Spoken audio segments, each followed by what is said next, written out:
Bismillahirrahmanirrahim. Assalamualaikum warahmatullahi wabarakatuh. Perkenalkan, nama saya Dr. Saifuddin STMM. Saya adalah dosen tetap Fakultas Ekonomi dan Bisnis Universitas 11 April Sumedang pada Prodi Magister Manajemen dengan nomor NIDN 0412107201. Izinkan pada kesempatan ini saya menyampaikan pernyataan diri dosen dalam unjuk kerja Tridharma Perguruan Tinggi PDD UKTPT bidang pengajar. Adapun outline pemaparan saya untuk mata kuliah Sistem Informasi Manajemen dengan sistem DIA, yaitu Delivery, Interaction, and Assessment. Yang pertama adalah deskripsi mata kuliah, yang kedua adalah capaian pembelajaran lulusan atau CPL, dan capaian pembelajaran mata kuliah atau CPMK. Kemudian yang ketiga adalah sistem pembelajaran atau metode perkuliahan. Yang keempat adalah materi pembelajaran. Yang kelima adalah metode pembelajaran. Yang keenam adalah sistem penilaian. Dan yang ketujuh adalah akan saya sampaikan video proses pembelajaran. Deskripsi mata kuliah untuk Sistem Informasi Manajemen. Identitas mata kuliah Sistem Informasi Manajemen pada semester ganjil 2021-2022 dengan status mata kuliah adalah mata kuliah wajib dengan bobot 3 SKS. Mata kuliah Sistem Informasi Manajemen ini tidak ada mata kuliah prasyarat, dengan dosen pengampu adalah saya sendiri, Dr. Saifuddin STMM. Deskripsi mata kuliah. Mata kuliah Sistem Informasi Manajemen ini membahas mengenai konsep dan peran sistem informasi dalam mendukung strategi bisnis perusahaan, komponen teknologi informasi, bentuk-bentuk sistem informasi untuk mendukung bisnis perusahaan, metode perancangan sistem informasi, dan tantangan pengelolaan sistem informasi. Capaian pembelajaran lulusan, CPL, dan capaian pembelajaran mata kuliah atau CPMK.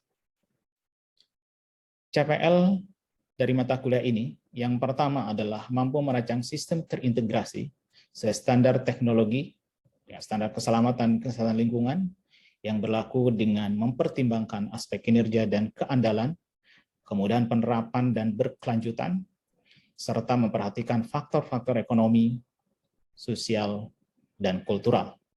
Yang kedua adalah menguasai pengetahuan tentang teknik komunikasi dan perkembangan teknologi terbaru dan terkini. Adapun CPMK, yang pertama adalah mampu membuat sistem informasi sederhana dari proses bisnis yang dirancang, dan yang kedua adalah mengikuti perkembangan teknologi informasi untuk mengelola perusahaan. Materi pembelajaran. Materi pembelajaran untuk sistem informasi ini, yang pertama adalah pengantar sistem informasi, yang kedua adalah strategi bisnis dan strategi sistem informasi, yang ketiga adalah e-commerce atau perdagangan elektronik.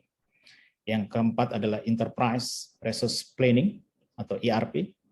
Yang kelima adalah sistem pendukung keputusan dan sistem pakar. Yang keenam adalah teknologi informasi bisnis. Yang ketujuh adalah pengembangan sistem informasi. Yang kedelapan, aktivitas sistem informasi. Kesembilan, analisis dan pemodelan proses. Kesepuluh, analisis dan pemodelan data. Ke-11 desain antarmuka sistem informasi, dan yang ke-12 adalah tren pengembangan sistem informasi. Buku referensi. Ada banyak buku referensi yang dapat digunakan untuk mata kuliah Sistem Informasi Manajemen ini. Di antaranya adalah Information System, What Every Business Student Needs to Know, dari CRC Press, dari Malak. Kemudian yang kedua adalah Manajemen Information System, Managing the Digital Form, dari UK Version, yaitu dari Laudon. Metode pembelajaran. Metode pembelajaran yang dilakukan pada sistem informasi manajemen ini adalah dengan metode daring, karena masih dalam suasana COVID-19, yaitu dengan sistem sinkron, yaitu kuliah tatap muka virtual via platform Zoom. Dan yang kedua adalah sinkron, kuliah menggunakan forum diskusi, materi, kuis, UTS, dan UAS. Adapun penilaian mata kuliah, yaitu dengan indikator sebagai berikut. Yang pertama adalah kuis dengan persentase 20%, kemudian tugas kelompok 20%, UTS 30%, UAS 30%, sehingga total menjadi 100%. Kontrak belajar. Kontrak belajar untuk sistem informasi manajemen ini adalah sesuai dengan peraturan Fakultas Ekonomi dan Bisnis Universitas 11 April Sumedang, termasuk tentang plagiarisme. Kemudian yang kedua adalah dari sisi kehadiran, minimal 70% kehadiran. Video pembelajaran. Berikut saya sampaikan video proses pembelajaran mata kuliah sistem informasi manajemen pada Prodi Magister Manajemen Fakultas Ekonomi dan Bisnis Universitas 11 April Sumedang.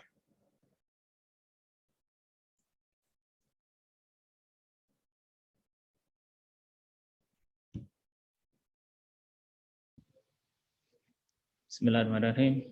Assalamualaikum warahmatullahi wabarakatuh. Selamat pagi dan salam sejahtera untuk kita semua. Pagi ini kita melanjutkan perkuliahan kita pekan yang lalu dengan materi tentang Project Communication Management.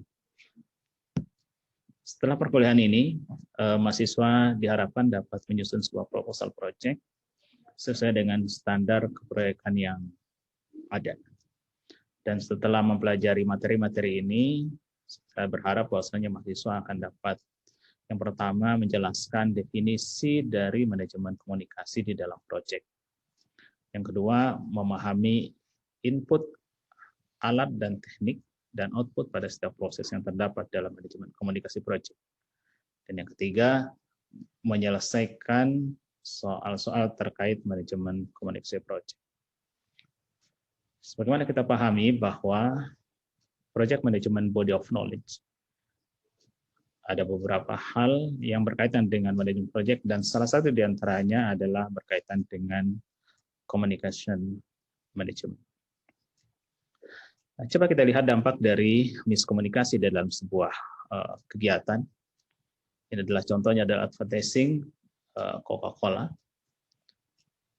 Nah, kalau kita melihat gambar seperti ini, tanpa ada komunikasi apapun, maka kita bisa menafsirkan dengan berbagai penafsiran. Yang pertama, kita bisa mengatakan bahwa dengan minum Coca-Cola, kita menambahkan energi dari lemes, kemudian menjadi lari dan lompat. Atau sebaliknya. Maka kalau kita lihat sebaliknya, bisa juga bahwa dengan minum Coca-Cola, maka energi kita dari sehat dan kemudian menjadi lemas. Sehingga ini menjadi bagian yang penting untuk bisa lihat bagaimana kemudian komunikasi itu berjalan dengan sangat baik. Sehingga apa yang menjadi maksud dan tujuan kita bisa tercapai. Ini beberapa fakta tentang komunikasi yang jelas bahwa 75% dari setiap hari yang kita lakukan adalah berbicara dan mendengarkan. Ya. Dan setiap hari 75% dari apa yang kita dengar dan kita mendengarkan itu sama. Dan 70% pula bahwasanya apa yang kita dengar, kita akan melupakannya dalam waktu 3 minggu ke depan. Bagaimana kemudian kita mendefinisikan tentang komunikasi? Yang jelas bahwa di dalam komunikasi itu, kita bisa memahami message dari komunikasi itu melalui 3 komponen atau 3. Yang pertama berkaitan dengan dilakukan dengan kata-kata, bisa dilakukan dengan voice, dan bisa juga dilakukan dengan body gesture dengan komposisi seperti ini, 7% di kata-kata, kemudian dengan suara, dan kemudian dengan body language sebesar 55%. Nah, ini mungkin hal yang perlu kita pahami dengan sangat baik bahwa komunikasi adalah hal yang paling banyak kita butuhkan, yang sangat kita butuhkan. Akan tetapi komunikasi menjadi salah satu skill yang sangat miskin yang kita miliki. Sehingga perlu kemudian kita membangun kemampuan komunikasi kita dengan sangat baik. Dan di dalam proyek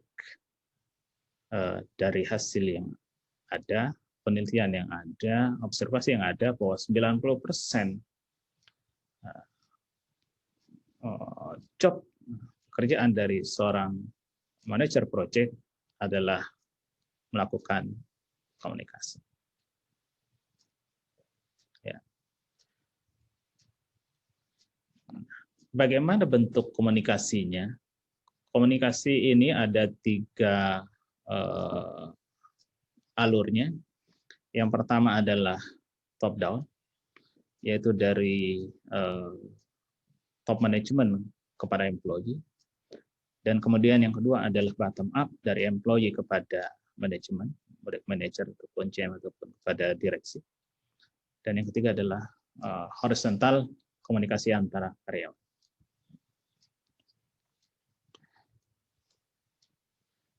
Nah, bagaimana sarana kita melakukan komunikasi?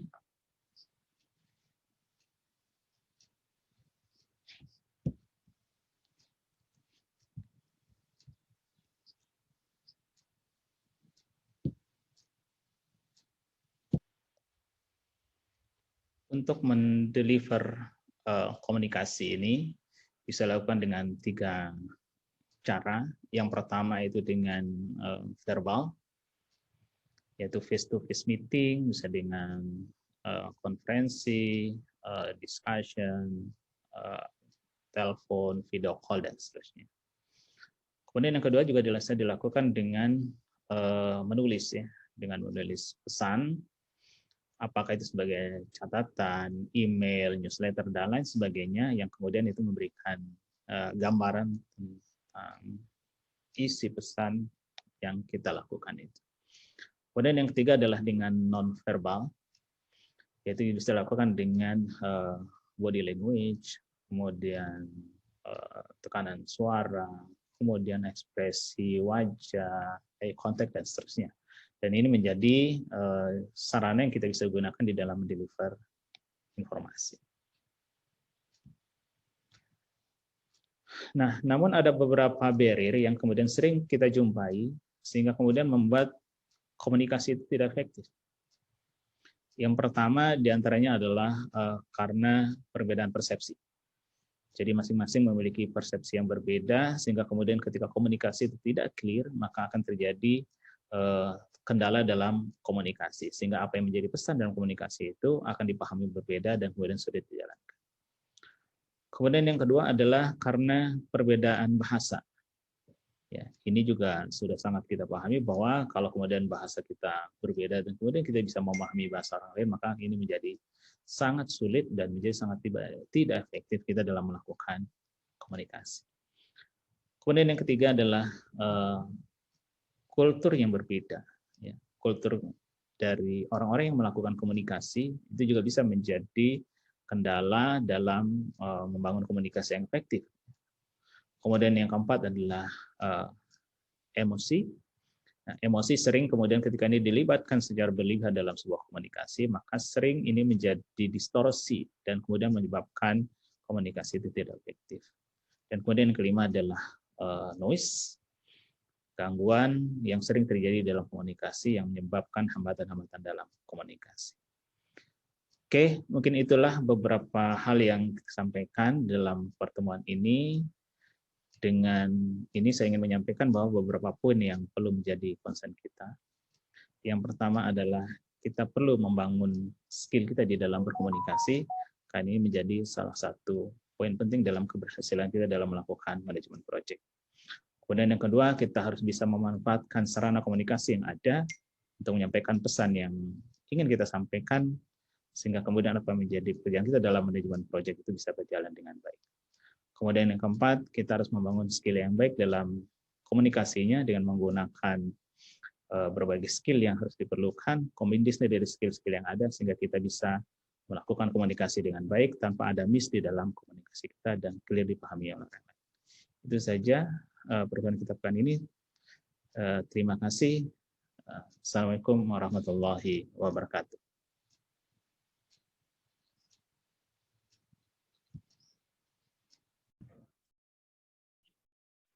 Demikian pemaparan yang dapat saya sampaikan. Atas perhatian dan kerjasamanya, saya ucapkan terima kasih. Billahi taufiq wal hidayah. Wassalamualaikum warahmatullahi wabarakatuh.